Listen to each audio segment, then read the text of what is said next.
Vou começar a nossa 17ª aula de métodos matemáticos e engenharia naval. Hoje nós vamos falar sobre aprofundar um pouquinho mais esquemas APOI de dissipação artificial. Como nós vimos até já discutir com vocês, né? Os esquemas centrados, eles não têm dissipação artificial. O esquema PUID, ele já tem dissipação artificial, já aparece lá, né? Implicitamente, já tem. E os métodos centrados não tem. Então, para você garantir estabilidade, você tem que adicionar termo de dissipação artificial, né? Nós já discutimos logo no início do período aquele conceito de equação modificada, né? E naquela ocasião, nós aproximamos a derivada espacial da equação da convecção, né? Tá vendo a derivada espacial aqui, du dx? Nós aproximamos por essa aproximação compacta aqui, ó, em função do parâmetro beta. E nós vimos que quando beta era igual a zero, você tinha uma aproximação centrada. Quando beta era igual a mais um, você tinha uma aproximação backward. E quando beta era igual a menos um, você tinha uma aproximação forward, tá? E aí eu aproximei aqui, ó, a derivada espacial da equação da convecção e nós chegamos a essa equação, tá? É a equação da convecção com a derivada espacial aproximada por essa aproximação compacta aí. E aí, na época, nós expandimos esses caras aqui em série de Taylor. Nós fizemos expansão em relação ao ponto i, né? Expandimos menos um mais beta ui menos um, tá aqui a expansão, né? A expansão de 2 beta ui em relação ao ponto i é o próprio, né? E a expansão de um menos beta ui mais um, né? Todo mundo sabe fazer isso aqui, expansão de série de Taylor, né? E aí substituímos lá na equação 7.3.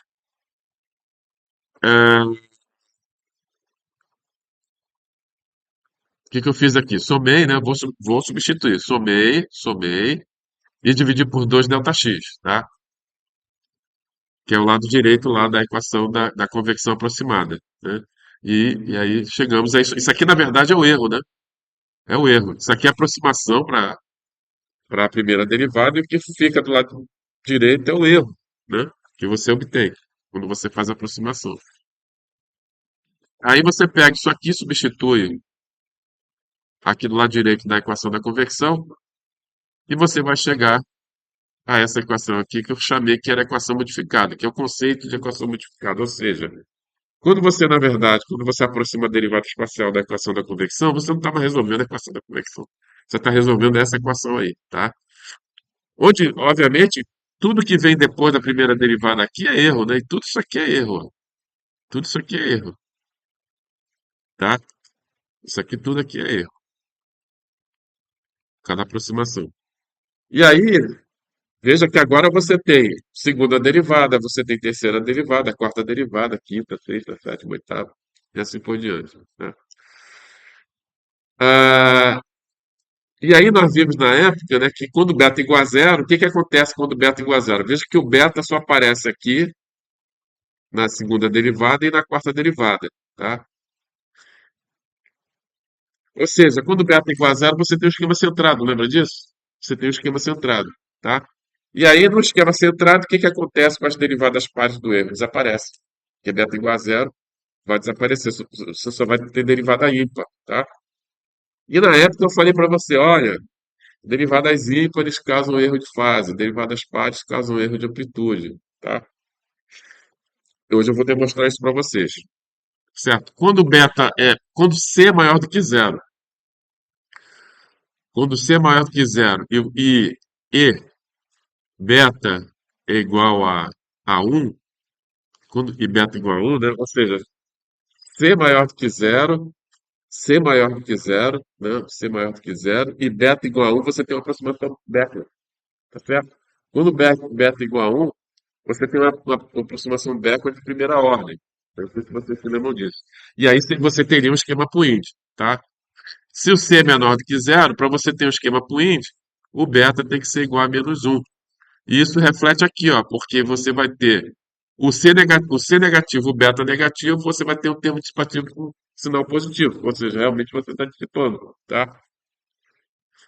Então, quando você tem beta diferente de zero, você tem uma aproximação forward, backward, né? E você vai ter derivadas pares. Você vai ter derivadas pares no erro.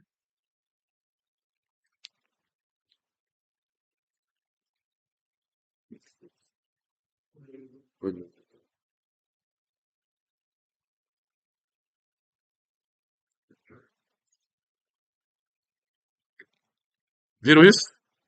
Entenderam isso aí? Bom, para facilitar aí o algebrismo, para facilitar o algebrismo, eu vou fazer o seguinte. Eu vou chamar esse coeficiente aqui, ó. Tá vendo isso aqui? Vou chamar isso aqui de ni, ou seja, ni vai ser o coeficiente da segunda derivada. Esse cara aqui, ó, c delta x ao quadrado sobre c, eu vou chamar de gama, ou seja, gama é o coeficiente da terceira derivada. E esse c beta delta x ao cubo sobre 24, eu vou chamar de menos tal, tá? Vou chamar de menos tal, tá certo? E aí vamos chegar a essa equação aqui, ó. Só para simplificar aí o algebrismo, tá? Bom, eu vou substituir essa solução na minha equação modificada, tá? Isso aqui é uma solução da equação da outra, né? Aliás, qualquer função do tipo f de x menos ct é a solução da equação da onda. Você sabia disso? Tá? É a solução da equação da onda. Pode ser um seno, pode ser um cosseno, pode ser um exponencial, pode ser lá o que seja. Desde que o argumento seja x menos ct, é uma solução da equação da convecção. Tá?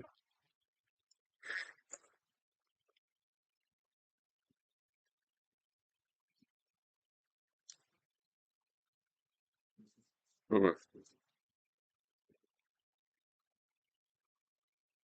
Wig, né?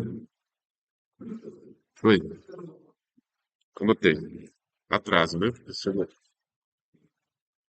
Atraso. Depois de 8 e 10 é atraso. Não, não. É, ou seja, eu vou tentar essa solução aqui, tá? Que seria uma solução da equação da onda, tá certo?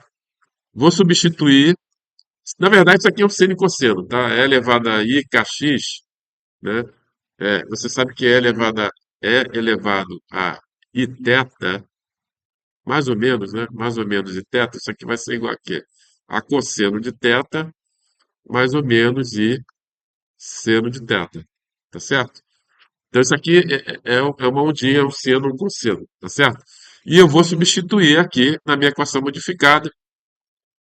Aqui você tem o A mais B, né? A mais BI, tá certo?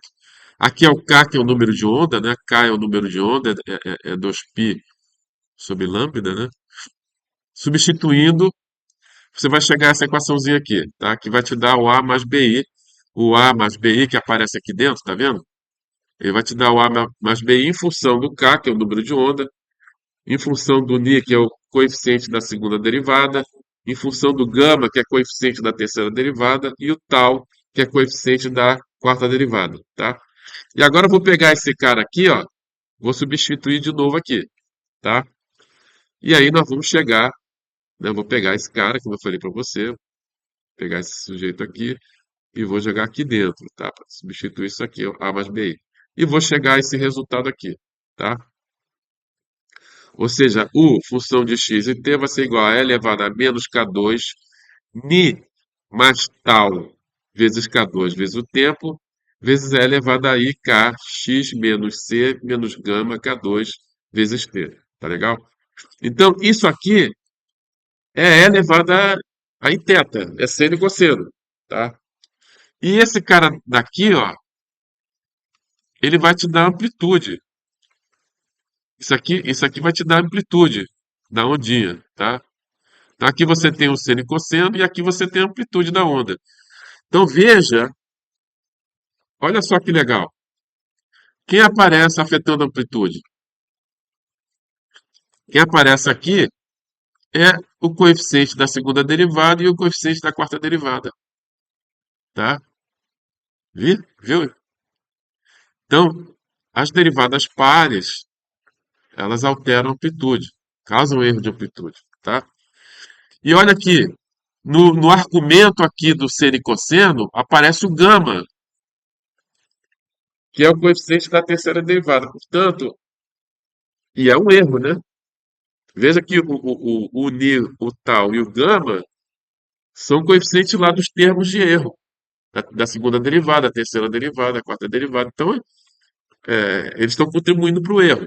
Então, veja que o gama, o que ele vai afetar? Ele vai afetar a fase do seno e cosseno. Viram? Quando o ni e o tal forem positivos, você vai ter, a amplitude vai decair, né? Porque aqui você tem, aqui no termo de amplitude, você tem E elevado a menos K2, ni mais tal vezes K2. Como aqui você tem o menos, ou seja, se o ni e o tal são positivos, o que vai acontecer com a amplitude da onda? Vai decair, tá? Vai decair. Quando ni e tal forem iguais a zero, a amplitude é constante, e se ni e tal for menor do que zero, a amplitude vai crescer. Tá certo?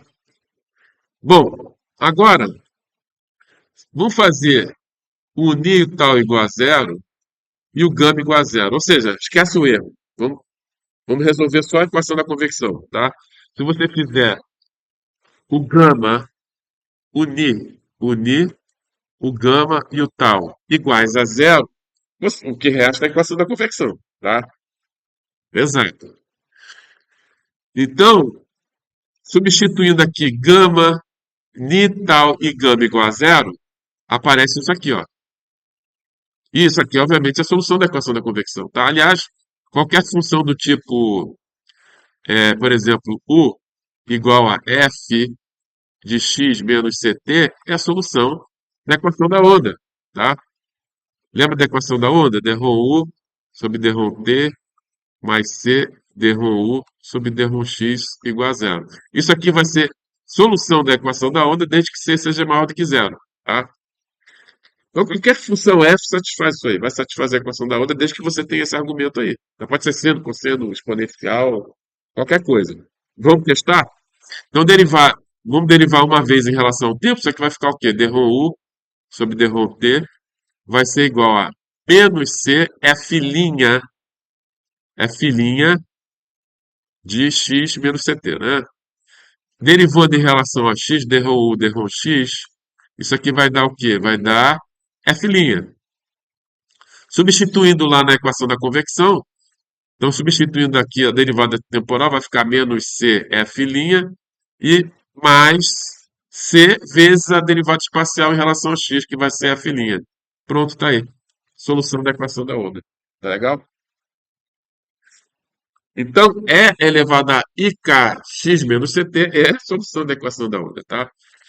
Então, agora você fazendo é, esse x menos CT igual a uma constante, né? Isso, ou seja, você está fazendo cosseno com argumento constante, tá? Por exemplo, aqui você pode fazer aqui, ó, cosseno, cosseno. Você pode fazer aqui, por exemplo, x menos ct igual a zero, e aqui, nesse ponto aqui, né? E nesse ponto aqui, x menos ct igual a 2π, tá? Ou seja, pensando em termos de seno, né? Você teria seno de zero igual a zero, seno de 2π igual a zero. Você tem o início lá do seno e o final dele, tá? Então são pontos fixos da onda. A onda está se deslocando, aquele ali é um ponto fixo. Então, veja, a equação, essa reta aqui, a equação dessa reta é exatamente isso aqui, ó. X menos ct igual a zero, e a equação dessa reta aqui é exatamente isso aqui, ó. X menos ct igual a 2π. É a equação da reta, isso aqui é a equação da reta, tá? Aqui você vai ter o quê? Aqui você vai ter t igual a 1 sobre c vezes x, tá? E aqui nesse caso aqui você vai ter t igual a 2π, que é o coeficiente linear, né? Mais dividido por c, né? Dividido por c Não, peraí. O professor está se complicando com o algebrismo aqui, peraí. Vamos passar esse cara para cá, vai ficar x menos 2π. Então vai ficar tudo dividido por c, tá? Da equação de uma reta, tá vendo? Equação da reta aqui, ó. Equação dessa reta e equação dessa reta. Essas duas retas aqui a gente chama de linhas características. Por quê? Porque a onda ela vai se deslocar segundo essas linhas características. No tempo t igual a zero, ela está aqui, ó.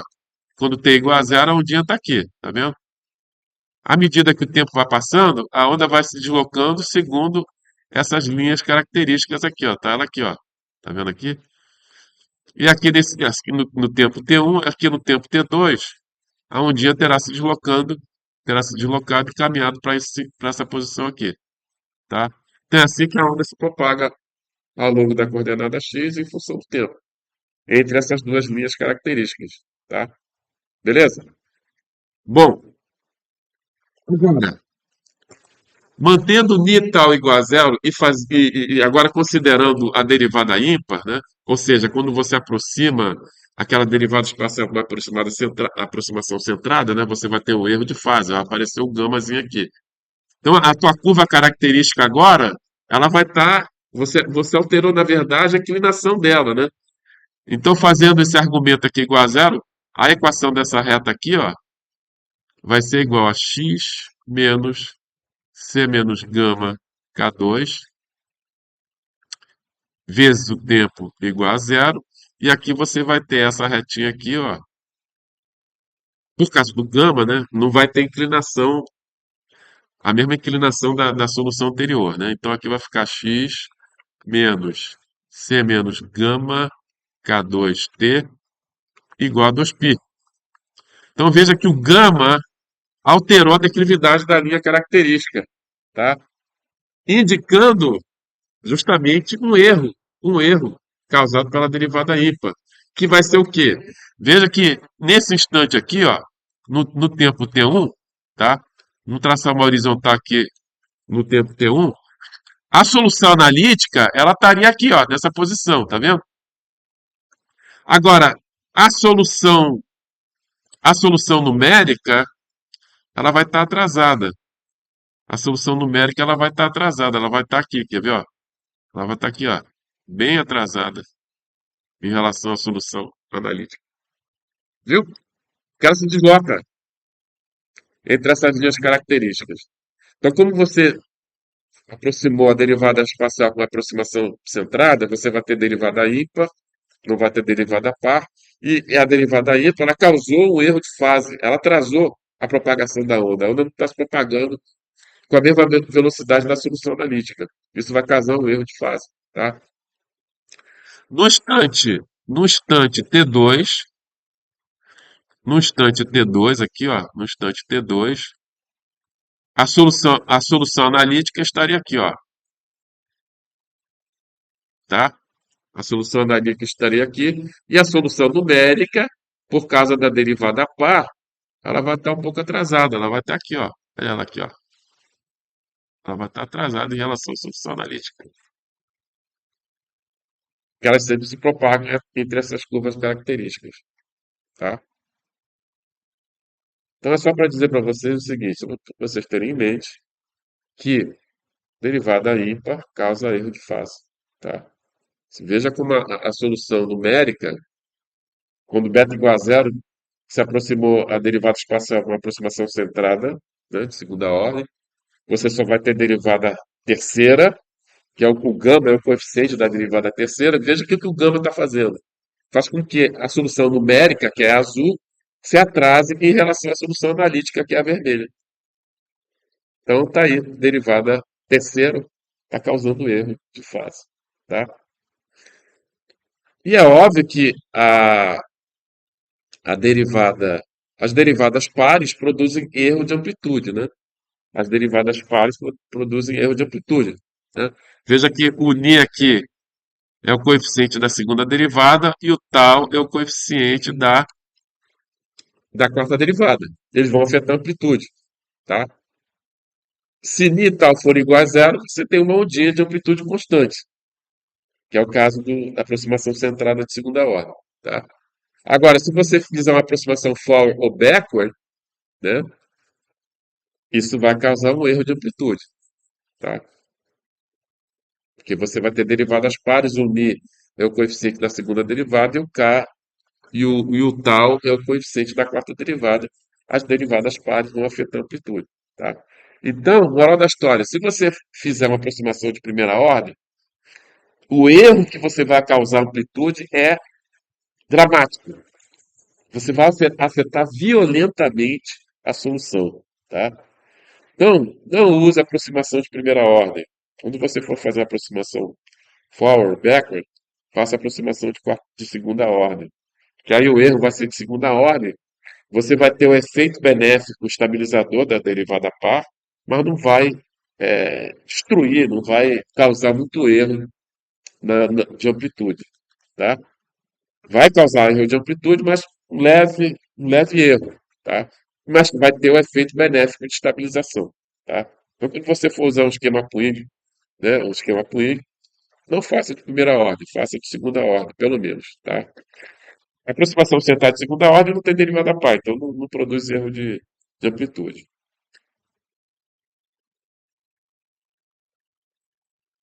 Agora, em problemas não lineares, por exemplo, a equação de Navier-Stokes, os termos convectivos são não lineares, né? Não sei se vocês se lembram da equação da convecção, da equação de Navier-Stokes. Deixa eu escrever ela aqui para você. A equação da quantidade de movimento na direção x seria dρ u, dρ t, mais u, dρ u sobre dρ x, mais v, dρ u sobre dρ y, igual a menos dρ p sobre dρ x, 1 sobre ρ, né? 1 sobre ρ menos, mais os termos difusivos, né? dρ 2u sobre dρ x2 em duas dimensões, tá? Para facilitar, dρ 2u sobre dρ y2, tá? Esses aqui são os termos convectivos, eles são não lineares, tá vendo? E você tem u vezes du dx, são não lineares. O que nós analisamos aqui em sala de aula foi a equação da convecção linear, onde você tinha dρ1, dρt mais uma constante vezes dρ1, dρx. Então era a equação da convecção linear. Quando você vai resolver na via Stokes, você tem esse efeito aí de não linearidade causado pelos termos convectivos que são não lineares da equação de Navier-Stokes, tá? E isso produz o que a gente chama de cascateamento de frequência ou cascateamento de energia. Ou seja, frequência, se você tem uma perturbação numérica ou física, uma determinada frequência, frequências maiores são geradas. Quer dizer, energia é transferida para maiores frequências. É isso que eles chamam de cascateamento de frequência. Você tem essa transferência de alta frequência, de baixa frequência para alta frequência, tá? E alta frequência corresponde a pequeno comprimento de onda, tá? Então pode chegar num ponto que você vai ter essas perturbações de alta frequência que a tua malha computacional não vai conseguir resolver, tá? Por exemplo, ali, ó, se você tiver uma malha muito grossa, e uma alta frequência aqui com pequeno comprimento de onda, tá vendo ela aqui, ó? A tua malha não vai conseguir resolver isso aí, essa ondinha de alta frequência, tá? E quando você vai resolver na via Stokes, você tem esse efeito de cascateamento de frequência, que é um efeito não linear, onde frequências maiores são geradas a partir de frequências menores, ocorrendo uma transferência de energia. Então vai chegar uma frequência muito alta, com comprimento de onda pequeno, que a tua malha computacional não vai conseguir resolver, e você vai ter problema de estabilidade. Tá? Teu código vai divergir, tá? Pelo fato de você não conseguir capturar essas altas frequências. Então, é necessário ou você gera uma malha muito refinada, para você conseguir capturar as altas frequências, tá? E isso vai ficar pesado computacionalmente, você vai uma malha muito refinada a ponto de você conseguir dissipar essas altas frequências, né? Então, a melhor solução com os recursos computacionais que nós temos hoje em dia é você adicionar dissipação numérica.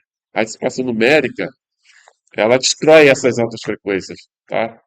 E estabilizando o teu código. Normalmente, você teria um espectro de energia desse tipo aqui, ó. Desse tipo aqui, tá? Você tem a distribuição de energia em função da frequência. Mas, por exemplo, na prática, você não consegue gerar uma malha que consiga capturar todas as altas frequências. Sei lá, na prática, para você conseguir resolver teu problema em tempo hábil, né? Você, por exemplo, você só consegue gerar uma malha que consiga resolver até essa frequência aqui, ó. Então, essa frequência aqui de cima, você não vai conseguir resolver. Isso vai causar instabilidade. Então, a dissipação artificial, ela altera esse espectro de energia, né, destruindo as altas frequências, tá? E agora, utilizando a dissipação artificial, tem o espectro de energia vai ficar desse jeitão aqui, ó. Você altera o espectro de energia de modo que a tua malha computacional consiga resolver todas as frequências, matando as altas frequências. Mas, professor, isso não vai afetar a física do problema? Na verdade, o que que acontece? Somente as baixas frequências afetam realmente significativamente a dinâmica do escoamento, tá? A hidrodinâmica. As altas frequências, ela tem um efeito secundário, que é a dissipação de energia. Elas não afetam muito a dinâmica do escoamento. Então, realmente, as frequências menores é que afetam a dinâmica do escoamento significativamente. As altas frequências desempenham um papel secundário, que é a dissipação de energia, tá? Então, elas não vão afetar teu resultado significativamente, tá? Então, vale a pena, então, para você gerar uma malha computacional que te permita você fazer teu cálculo com os recursos computacionais atuais, é você utilizar a dissipação artificial e modificar o espectro de energia, tá? De modo que tua malha computacional consiga capturar todas as frequências, tá? Então, dissipação artificial é o mal necessário, tá? Aí eu pergunto para você, se você for usar um esquema centrado, ele não tem derivadas pares no erro, tá? Então, o que seria mais eficiente para matar as altas frequências? O que você adicionaria como termo de dissipação artificial no teu esquema, tá? Uma derivada segunda ou derivada quarta, tá? Então veja aqui que a derivada segunda, o coeficiente dela é o ni, e a derivada quarta, o coeficiente é o tal. Quem é mais eficiente aqui, a segunda ou a quarta derivada para matar as altas frequências? Fale. A quarta. Por quê?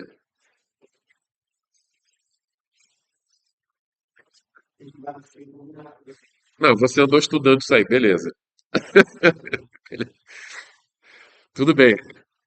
Tem esse aspecto aí de a quarta derivada, ela não vai competir com a segunda derivada do termo difusivo da equação de Navier-Stokes, tá? Mas daí, dessa equação aí, você consegue enxergar que a quarta derivada é mais eficiente para matar as altas frequências. Sabe por quê? Veja que a quarta, a segunda derivada, você tem E elevado a menos K2 vezes D, tá? E a quarta derivada é E elevado a menos K4 vezes tal, onde K é igual a 2π sobre lambda. Alta frequência, lambda pequeno, K grande. Então veja que aqui você tem E elevado a menos K4 vezes tal. Então, e aqui na segunda derivada você tem apenas E elevado a menos K2 vezes μ. Então, obviamente que a quarta derivada ela é mais eficiente para você matar as altas frequências, tá? Então, se você for adicionar explicitamente dissipação artificial, adicione segunda derivada. Aliás, quarta derivada, desculpe. Quarta derivada. Por quê? Porque ela é mais eficiente para matar as altas frequências, como você está vendo ali. Você teria E elevado a menos K4 vezes tal, onde tal seria o coeficiente da quarta derivada. E a quarta derivada não compete com a segunda derivada física do termo difusivo, tá? Então é isso que o pessoal faz na prática aí. Você trabalha com esquema centrado, você adiciona a quarta derivada. Mas você pode trabalhar com o esquema apoiante. O melhor dos mundos é você trabalhar com o esquema apoiante de segunda ordem, tá? Que ele já tem lá a dissipação artificial, você não precisa adicionar nada, tá legal? Mas acontece que para você implementar o esquema numérico utilizando o esquema Puig para resolver Navier-Stokes, ele é duas vezes mais lento que o esquema centrado. Tá legal? Então imagina você vai fazer uma simulação tridimensional que o esquema centrado você demoraria, sei lá, uma semana. Tridimensional, escoamento ao redor de um casco de navio, com estado não estacionário. Você demoraria uma semana para resolver. Se você for usar um esquema PUI, você vai demorar 2 semanas. Tá? Então você perdeu uma semana da sua vida esperando lá o negócio rodar. Então, às vezes, compensa, né? Você usar um esquema centrado e adicionar a derivada quarta. Tá? Ele é mais leve computacionalmente. Tá? Bem mais leve computacionalmente do que o esquema PUI para resolver na Navier-Stokes. Para resolver a equação da convecção linear, tanto faz, né? Centrado ou melhor, usar fluid mesmo, né? Porque ele é bem mais rápido, não vai alterar nada. Agora, para você resolver na Navier-Stokes, é um pouquinho mais complicado, porque você tem um sisteminha lá e tal. Você tem que usar separação de vetor de fluxo, a coisa complica um pouquinho, tudo bem, depois de implementado, ele fica mais lento. Ele é duas vezes mais lento que o esquema centrado. Então, às vezes, compensa você trabalhar, se não for afetar muito o teu resultado, você trabalhar com o esquema centrado e adicionando explicitamente quarta derivada. Tá? Bom, vou mostrar para vocês agora algumas soluções numéricas, né, para mostrar para vocês o efeito, tá, de você utilizar um esquema de primeira ordem, você usar um esquema de segunda ordem, tá legal? Então você tem aí um seno, né, se propagando, A é positivo, eu acho que eu coloquei A igual a 2, se não me engano, né? Então você tem um seno se propagando na direção positiva do eixo X, tá? Então eu testei aqui o esquema PUI de primeira ordem, o esquema PUI de primeira ordem, esquema PUI de segunda ordem e o esquema centrado de segunda ordem, tá? Então vamos lá. Esquema PUI de primeira ordem, tá ele aqui, ó, para resolver aqui a equação da convecção. Temos aqui a condição de contorno em x igual a zero e a condição inicial. Em x igual a 1 você não pode impor condição de contorno porque você estaria cometendo um erro de problema oposto, né? X igual a 1, tá? A passagem da onda é que vai determinar o que vai acontecer em x igual a 1. Você não pode chegar lá e dizer que o U é igual sei lá, beta em x igual a 1. Isso é um erro absurdo, tá? Você não pode impor condição de contorno em x igual a 1, quando o A for positivo, tá? Então vamos ver o que acontece no esquema PUID de primeira ordem. Vamos ver o que acontece aqui, ó. Veja que a solução da equação da convecção seria um seno se propagando com amplitude constante, tá? Porque você não tem termo difusivo. Ali é só conversão. Então, se você seria um seno se propagando, a solução analítica seria um seno se propagando com amplitude constante. Mas olha o que está acontecendo aqui com a PUI de primeira ordem. Afetou ou não afetou a física do problema? Violentamente, tá? Então, eu não recomendo você usar a PUI de primeira ordem, tá? Ele vai ser estável, porra. Ele é altamente subjetivo. Vai estabilizar, mas também você vai matar a tua solução, tá? Agora, o apoio de segunda ordem. Aqui é o mesmo problema, tá? Mesmo problema. E aqui o esquema apoio de segunda ordem, tá? Vamos ver o que que acontece?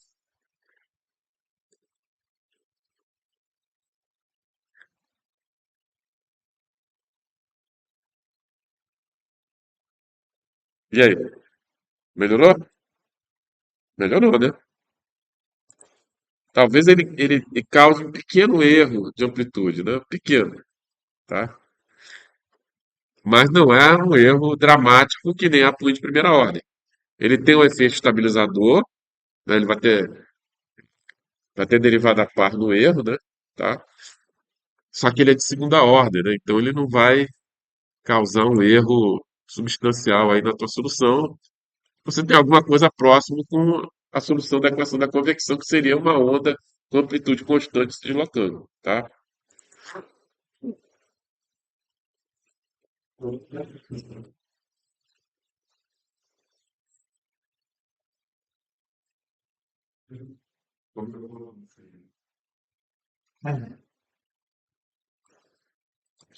Ah, vamos lá. Agora o esquema centrado. Esquema centrado de segunda ordem. Ele não tem dissipação artificial, tá? Mas esse esquema ele é instável, né? Não sei se vocês se lembram. Aqui você está aproximou a derivada espacial, aproximação centrada de segunda ordem, e você está integrando utilizando o Euler explícito, tá? O Euler explícito é instável para esquema centrado. Mas você não vai, você não vai ter uma onda decaindo violentamente, mas ele vai explodir, ele vai divergir. Só que aqui, como eu deixei rodando pouco tempo, não deu tempo dele divergir, tá? Mas a tendência é a amplitude começar a crescer aí e o problema divergir, tá? Não tem derivada a par, tá? Mas vai divergir. Com certeza ele vai divergir posteriormente, tá? Se eu deixasse rodando mais tempo, ele ia estourar. Porque esse esquema, ele é instável, tá? Como vocês já deveriam saber disso. Agora, eu vou resolver uma função pulso, que é uma onda quadradinha, né? É uma onda quadradinha se propagando, tá? Para a solução da equação da convecção. Então, a solução analítica é um pulso se deslocando com amplitude constante, tá? Então, vamos testar aqui, ó, todos esses esquemas aqui, né? Porque você viu que no caso do seno, o apoio de segunda ordem resolveu, tá? É mais que suficiente. Mas para essa ondinha quadrada, para o pulso, a coisa não vai ser tão fácil ali. Vamos testar aqui o apoio de primeira ordem, apoio de segunda ordem, Lax-Wendorf, centrado de segunda ordem, sem dissipação artificial, centrado de segunda ordem com dissipação artificial linear, centrado de segunda ordem com dissipação artificial não linear, e TVD. O que é TVD, professor? TVD é um esquema não linear. Todos esses esquemas anteriores são lineares. O TVD é um esquema não linear. Na verdade, ele combina dois esquemas. Ele combina o Lax-Wendorf, esse aqui que eu vou apresentar para vocês, ele utiliza Lax-Wendorf como esquema de alta ordem, e ele usa o esquema Apuid ou Godunov de primeira ordem, que é um esquema monotônico, que não gera oscilação espúria. Tá? Esquemas monotônicos não geram oscilação espúria. Então, esse esquema TVD ele combina um esquema monotônico de primeira ordem. Infelizmente, os esquemas monotônicos são todos eles de primeira ordem, não existe esquema monotônico de segunda ordem. Então, você tem que usar um esquema não linear. Então, você combinando o esquema monotônico de primeira ordem, como tem o esquema de baixa ordem, e o laxuendo de segunda ordem, como esquema de alta ordem, você tem o esquema não linear, e aí vamos ver qual desses esquemas aqui consegue resolver legal o pulso, tá? Então, vamos lá. O upwind de primeira ordem. Vamos ver o que acontece utilizando o upwind de primeira ordem, né? Ou o Godunov upwind, né? Também recebe o nome de Godunov upwind. Vamos ver o que acontece aqui.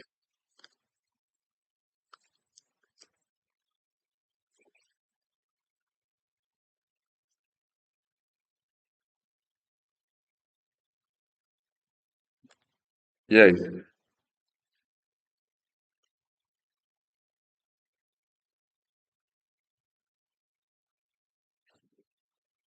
Afetou a física ou não? Hein? Afetou ou não? Claro que afetou. Você não tem mais um pulso ali, você tem uma lombada, né? Tem um quebra-bola ali. Mas ele não produziu oscilação espúria, hein? Porque esse esquema aí é um esquema monotônico. O apoente de primeira ordem, ou o Godunov apoente, ele é um esquema monotônico. Ele não produz oscilação espúria, tá? Então, guardem isso na cabeça. Mas ele mata a solução, né? Ele mata a solução. Vamos lá. Vamos testar agora o apoente de segunda ordem. Lá para o seno e cosseno, apoio de segunda ordem resolveu, né? Então vamos ver se resolve aqui pro pulso. Vamos ver o que acontece pro pulso aqui.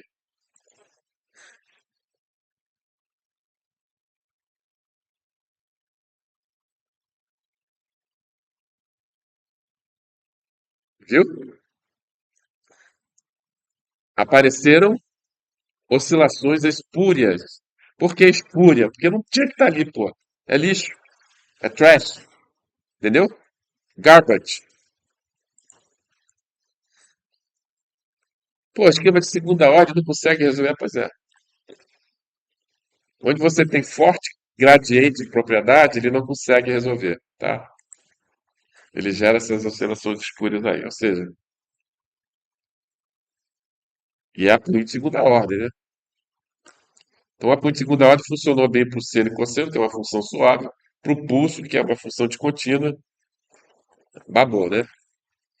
Vamos agora para o, que é isso aqui? Laxwendorf. Laxwendorf, de segunda ordem. Vamos ver o que acontece com o Laxwendorf de segunda ordem.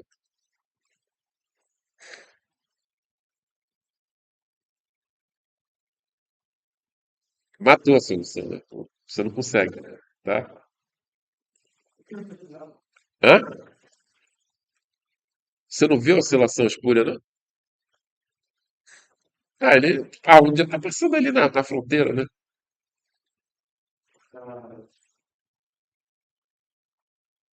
Viu? Então, em fortes gradientes de propriedade, esses esquemas lineares não conseguiram resolver. O apluído de primeira ordem não gerou oscilação espúria, porque ele é um esquema monotônico. Esquema monotônico não geram solução, não geram oscilação espúria, mas também matam a solução. E, infelizmente, não existe esquema monotônico de segunda ordem, tá? E os esquemas de segunda ordem aqui estão ferrando a solução, né? Será que isso não tem solução? Esquema centrado de segunda ordem sem dissipação artificial, hein?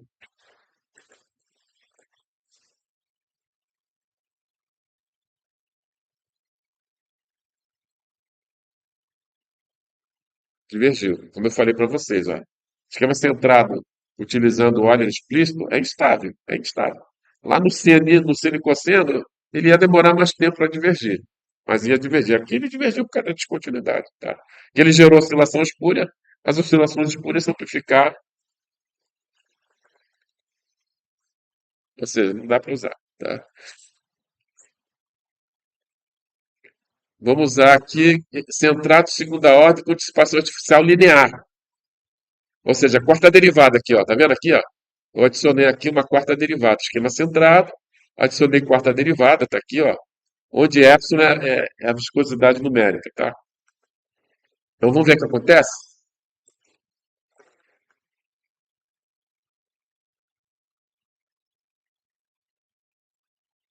Até que estabilizou, né? Mas muita oscilação espúria não divergiu. Não divergiu, conseguiu estabilizar, tá? Mas muita oscilação espúria. Então, quarta derivada próxima de continuidade, ela gera oscilação espúria, que é uma maravilha, tá? Cara, e aí? Não tem solução esse negócio? Por exemplo, escoamento hipersônico, o ônibus espacial reentrando com onda de choque. Você tem uma descontinuidade ali de pressão, temperatura. Como é que será que os caras simulam ali? Né? O americano, com certeza, ele tem o CFD dele lá. Né? Superfície livre, você tem descontinuidade mais específica. Entendeu?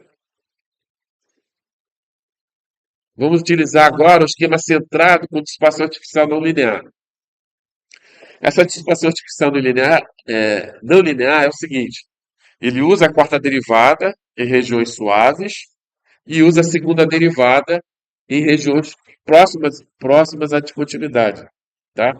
Por quê? Porque a quarta derivada ele usa 5 pontos da malha computacional e isso causa muita oscilação espúria. Então, segunda derivada só usa 3 pontos da malha computacional, deve reduzir. Então, vamos ver o que é que acontece.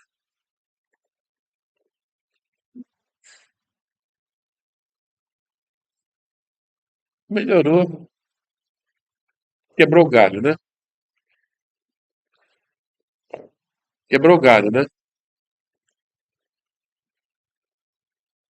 Mas ainda tem oscilaçãozinha espúria, né? Veja que a segunda derivada conseguiu diminuir as oscilações na proximidade da descontinuidade, mas não eliminou. Ainda tem oscilação espúria lá, tá? Ou seja, não dá para quebra o galho, tá? Então, se você vai estudar o escoamento hipersônico da reentrada do ônibus espacial, né, e você não tem muito recurso computacional, dá para quebrar o galho utilizando esquema centrado com dispersão artificial não linear, tá? A solução final realmente é o TVD, tá? É o TVD. O TVD é um esquema não linear, né? É um esquema não... Ele usa dois esquemas. Ele usa um esquema monotônico, e ele usa, que é de primeira ordem, e usa o esquema de alta ordem. Aqui, no caso, ele usa o Lax-Wendorf de segunda ordem, tá? Então, em geral, ele usa o Lax-Wendorf. Aliás, o código que vocês estão usando é o TVD, tá? É o esquema TVD. Tá? Em, em, em Se você não tem nenhuma oscilação espúria, ele usa o Lax-Wendorf.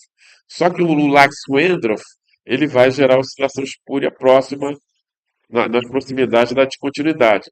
E aí, o que ele faz? Ele muda, ele chaveia e muda para, localmente, não todo domínio, mas localmente, ele muda para Godunov Apuíde de primeira ordem.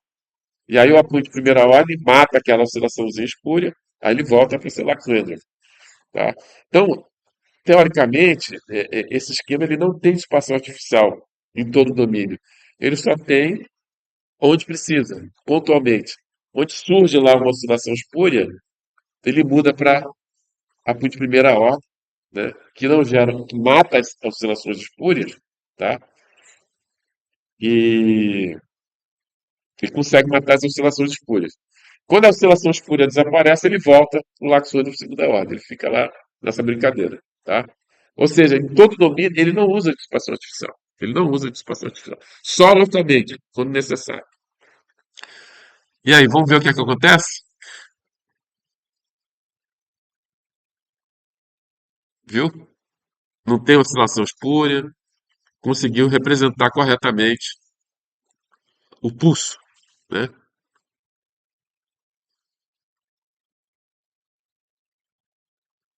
Então, quando você for estudar a entrada do ônibus espacial brasileiro em escoamento hipersônico, você vai ter que trabalhar com TVD, tá? Não dá para usar esquema linear, não. Tá? A reentrada do ônibus espacial brasileiro, é, os chineses com certeza estão usando TVD lá na reentrada lá dos foguetes dele na atmosfera, tá? Então, eu tô brincando, né, cara? Piada, né? Essa piada, né? A gente não consegue nem lançar foguete, pô. É, rapaz, o negócio aqui é complicado. É, é, sem comentários. Aí eu coloquei todas as soluções, tá? No tempo 1,13 segundos, tá? Então veja que o único que consegue representar realmente o pulso é o esquema TVD, tá? Todos os outros geram oscilação espúria. Esse aqui é o Godunov Apuíde, ou Apuíde de primeira ordem, né? Ele não gera oscilação espúria, mas ele mata aquelas arestas, ele suaviza as arestas, né? É tipo uma lixazinha que o cara passa ali na aresta, né? Para suavizar, né? Ele mata as arestas, né? Mas não gera oscilação espúria, que é o esquema monotônico. Aqui você tem o esquema Puig de segunda ordem, gera oscilação espúria, tá vendo aqui, ó? Gera oscilação espúria. Aqui você tem o esquema centrado com dissipação artificial linear, muita oscilação espúria, caramba. Aqui o esquema centrado com dissipação artificial não linear, ó, diminuiu, né? Ele diminuiu o negócio, mas não resolve, tá? Não é perfeito, tá? Mas dá para quebrar o galho, né? Se você, se você não tem muito recurso computacional, dá para quebrar o galho, né? Para fazer o estudo lá da reentrada do ônibus espacial brasileiro, né? Você utilizar um esquema centrado com dissipação artificial não linear, quebra o galho. Aqui o Lax-Wendorf sozinho, olha quanta oscilação espúria. E aqui o TVD, né? Aqui é o TVD. TVD perfeito, tá? Ou seja, TVD pertence à classe de esquemas não lineares, tá? Que combina dois esquemas. No caso aqui, ele está combinando o Lax-Wendorf de segunda ordem e o Apuíde de primeira ordem, que é o esquema monotônico. Quando não tem oscilação espúria, ele joga lá o Laxwender. Apareceu uma oscilação espúria, ele, opa, localmente ele muda para o papo de primeira ordem. O papo de primeira ordem é um esquema monotônico que ele vai desaparecer com a oscilação espúria, tá? Aí ele volta de novo para o Laxwender, tá? Ou seja, ele só usa a dissipação artificial pontualmente quando necessário, tá? E aí, por exemplo, quando você deve usar o esquema TVD, você tem uma interface aí, uma descontinuidade de propriedade, né? Por exemplo, o ar tem massa específica 1,21 kg por metro cúbico, a água tem 998. Água doce, né? A água salgada é 1025 kg por metro cúbico. Aqui, cara, vibração induzida por vórtice, tá? Aqui eu utilizei o modelo K-Epsilon, né? Então veja que eu plotei aqui a intensidade de turbulência, né? Então veja aqui que você tem uma descontinuidade aqui, né? Você tem uma descontinuidade aqui violenta aqui, ó, tá? Então se você usar um esquema linear aqui, você vai ter problema, tá? Você vai ter problema, porque você tem uma descontinuidade bastante grande de propriedades aí, tá? Então, por exemplo, eu quando estava tentando resolver esse problema aí, a minha primeira tentativa foi esquema centrado com dissipação artificial linear de quarta ordem. Divergia, divergia, tá? Divergia mesmo, tá? Teve até um professor lá de São Paulo que disse que CFD não se conseguia resolver esse problema do via-via utilizando o modelo KEPS, tá? Que foi o modelo KEPS que eu usei, tá? Não se conseguia. E realmente eu entendi por que que ele falou isso, porque aqui eu usei o esquema centrado, com dissipação artificial linear, de quarta derivada, e divergia, divergia, tá? Aí depois tentei dissipação artificial não linear, estabilizou. Mas eu não conseguia reproduzir os resultados experimentais, tá? Porque a amplitude, experimentalmente, chega a um diâmetro de amplitude, o pico máximo, tá? E o CFD, né, usando dissipação artificial não linear, e aquele professor que disse que não podia, a gente chegava no máximo a 0,6. Mas como eu sou engenheiro aeronáutico, né, estudei lá no ITA, tive o professor João Azevedo, né? Assisti às aulas do professor João Azevedo, né? E eu sabia que o esquema TVD era a solução para o problema, né? Só que é pesado, o TVD é pesado. Você sabe que é pesado. Se fosse um esquema centrado, vocês rodariam um programa bem mais rápido do que o TVD. Tá? Vocês estão usando o TVD. Aí eu usei o TVD. Usei o TVD. Está aqui o resultado obtido com o TVD. E eu consegui reproduzir os resultados experimentais. Tá?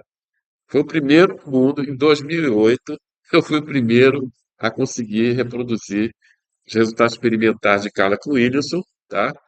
Porque eu utilizei o esquema TVD. Ou seja, é possível você resolver, tá? Via via utilizando o modelo KF, desde que você use o esquema TVD. Por causa que você tem descontinuidade, tá? Essa descontinuidade aqui dificulta. Se você não usar TVD, realmente você não consegue. Tá? Mas como eu sou engenheiro aeronáutico, formado no ITA, fui aluno do professor João Azevedo, assisti às aulas dele, aprendi que TVD você deve usar quando você tem descontinuidade. Eu apliquei e consegui, e obtive bons resultados. Tá? Propaganda aí do professor João Azevedo. Excelente professor. Aliás, eu tive excelentes professores. Tive professor, qual é o nome dele mesmo? Que foi meu orientador. Rapaz, eu esqueci. Sovieiro, Paulo Sovieiro. Tá? E o professor Ortega também. Os caras aí, umas feras, hein? Em parte de aerodinâmica, CFD, são muito bons. Tá? Pessoal, exercício.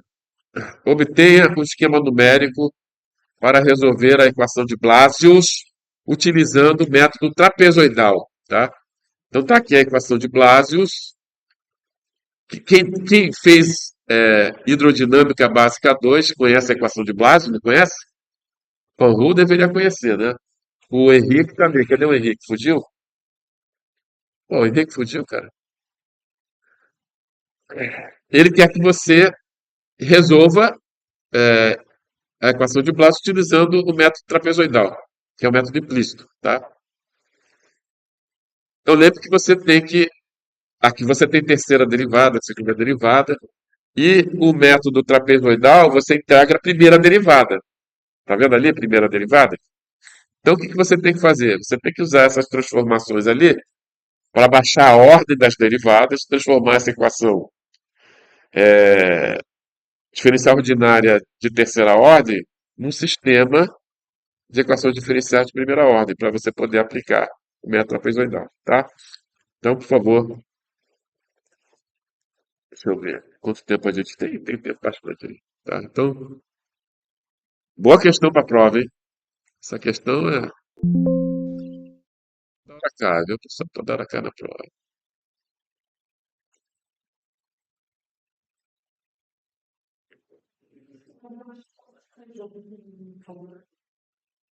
Pode.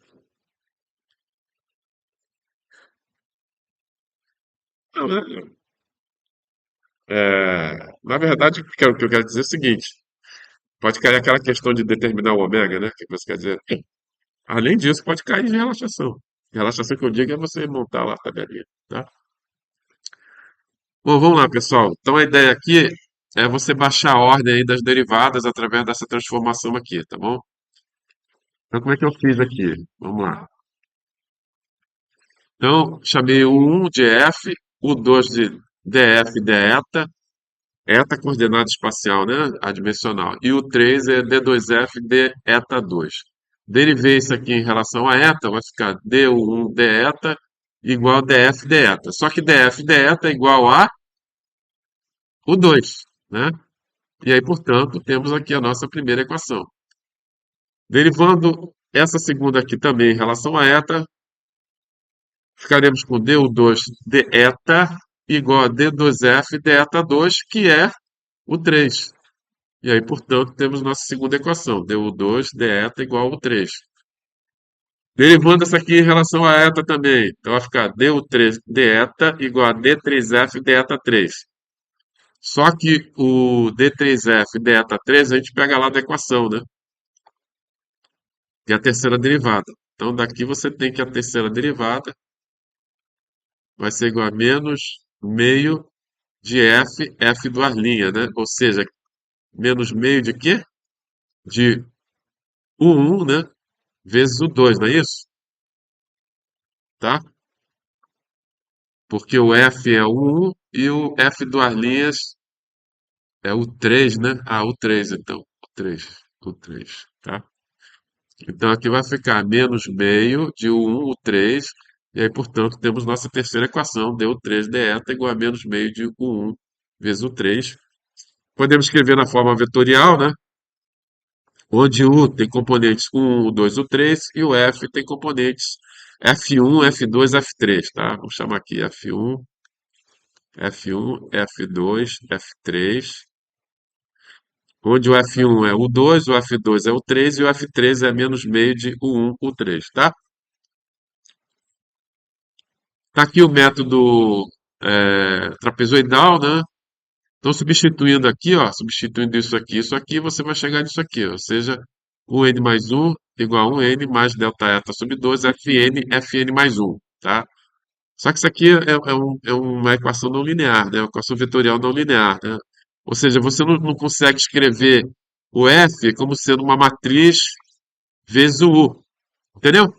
Não consegue fazer isso. Então você tem, como é que tu vai implementar então o método implícito? Você tem que linearizar, né? Faz uma expansão em série de Taylor desse cara aqui, ó. É o que a gente chama de linearização de Newton, né? E despreza o termo de segunda ordem em delta eta, né? Então, de segunda e terceira ordem, quarta e assim por diante. Então, Fn mais 1 vai ser igual a Fn mais delta eta, derrom F, derrom eta, mais derrom F, derrom U, delta U. Só que veja, e isso não quer dizer que vai ser assim na prova, veja que o f não é uma função explícita de eta. Não aparece aqui eta ao quadrado, ou eta, ou qualquer que seja. Ele não é uma função explícita de eta. É implícita, por quê? Porque o 2, o 1 e o 3 são funções de eta. Tá? mas explicitamente não aparece o eta em si, tá? Então, portanto, essa derivada aqui, ó, quanto é que vale essa derivada aqui? Vai zero. Então vai sobrar só Fn mais 1 igual a Fn, df du no instante n delta U, tá? E aí podemos jogar lá em cima, né? Vou pegar esse cara aqui, ó, substituir aqui, tá? Fazendo isso, chegaremos a isso. Vou jogar esse cara para cá. Esse cara com delta U aqui, vou jogar para o lado esquerdo. Vai ficar do lado esquerdo, vai ficar o n mais 1 menos o n menos delta eta sub 2, d rho f, d rho U no instante n, delta U. Igual que sobrou do lado direito, delta eta Fn, tá? Botando delta U em evidência, né? Quando você bota delta U em evidência, isso aqui é delta U, né? Você tem que deixar a matriz de identidade aqui, não é um não, tá? Tem gente que coloca um ali, não é. É identidade. Isso aqui é uma equação vetorial, tá? Na verdade, agora isso aqui vai ser uma matriz, né? Você vai ter a matriz de identidade menos delta eta sobre 2, d rho f, d rho 1 no instante n vezes delta U. Pô, chegou pro final da aula, cara. Igual a delta eta Fn. Deixa eu ver se eu te dou um atraso na segunda aula. Ih, nem atraso na segunda aula. Ah, entendi. Agora entendi. Sou inocente, né? Como é que sou inocente? Precisamos calcular essa matriz aqui, né? Essa matriz jacobiana, né? Essa matriz aqui jacobiana, que é isso aqui, ó. Ou seja, esse cara aqui, como eu falei para vocês, é o F1, F2 e o F3. Então, a matriz jacobiana, você vai pegar o F1, para a primeira linha, você vai pegar o F1 e derivar por todos os elementos do vetor U. Então, vai ficar D1 F1, D1 1, D1 F1, D1 2, D1 F1, D1 3, tá? Para a segunda linha, pega o segundo cara aqui e deriva por todos os outros aqui, todos os elementos do vetor U. Então, vai ficar D1 F2, D1 1, D1 F2, D1 2, mais D1 F2, D1 3 e assim por diante, tá? Então, pergunta, quanto é que vai dar D1 F1, D1 1? Quanto é que vai dar?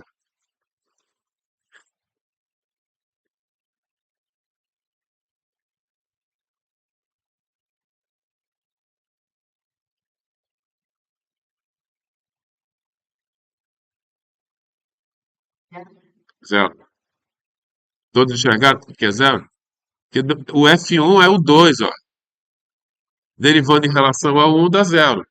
Quanto é que dá esse aqui, D-ROM F1, D-ROM 2? Dá 1. Quanto é que dá o D-ROM F1, D-ROM 3? Zero. Tá aqui, ó. Zero, 1, zero. Quanto é que dá D-ROM F2, D-ROM 1? Zero. Deu zero aqui, ó. Quanto é que dá D-ROM F2, D-ROM 2?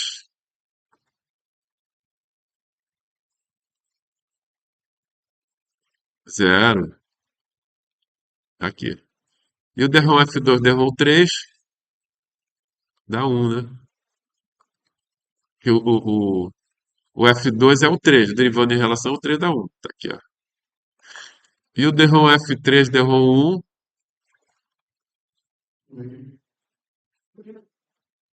vai dar menos meio de o 3, né? Menos meio de o 3. Quanto é que dá o D-ROM F3, D-ROM 2? Dá zero. E o D-ROM F3, D-ROM 3 vai dar menos meio de o 1, né?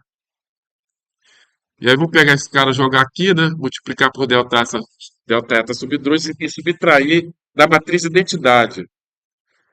Pô, pessoal, matriz identidade, matriz identidade é só diagonal unitária, tá? Porra, tem cara que erra isso aí na prova, é incrível, né?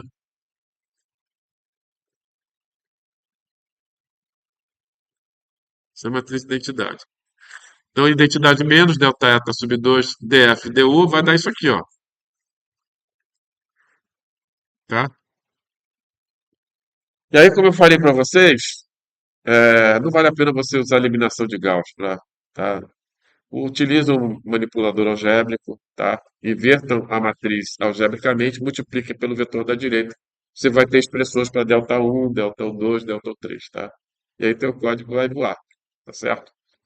Bem mais eficiente numericamente você fazer isso. Utilizar uma manipuladora algébrica. Uma matriz 3x3, pô. Pra fazer tranquilo. Beleza? Pessoal, essa questão eu vou discutir na próxima aula, né? É relaxação, né? Eu vou discutir na próxima aula, tá? Falei para você, não sei se você pegou o que eu falei, não, né? Eu falei que vai cair uma questão de elementos finitos, vai cair uma questão de anastabilidade linear de von Neumann, essa, duas questões. A terceira questão pode ser ou uma dessa aí, solução de sistemas, solução de equação não linear, né? Como nós acabamos de fazer, ou uma questão dessa aqui, de relaxação, tá? É a terceira que pode. Então, garanto que vai cair elementos finitos e a estabilidade linear de Von Neumann, tá? A terceira pode ser ou a questão que acabamos de resolver, ou essa que nós vamos resolver na próxima aula. Não é a mesma questão, estou dizendo parecido, tá?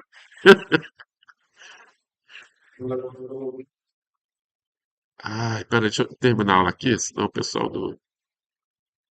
Um abraço aí, obrigado por participarem da aula, tá? Até sexta-feira.